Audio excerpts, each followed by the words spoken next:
ഉള്ള കലാമണ്ഡലത്തിൽ ഇന്നിപ്പോൾ നിലനിൽക്കുന്ന എല്ലാ അധ്യാപകരും കൂടാതെ പൊതു കലാരംഗത്ത്, അതായത് തുള്ളലിൻ്റെ മറ്റ് മേഖലയിൽ പ്രവർത്തിക്കുന്ന എല്ലാവരും ആശാൻ്റെ ശിഷ്യന്മാരും ശിഷ്യത്തികളുമാണ്.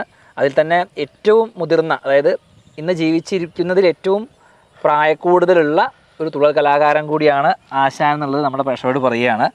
അങ്ങനെ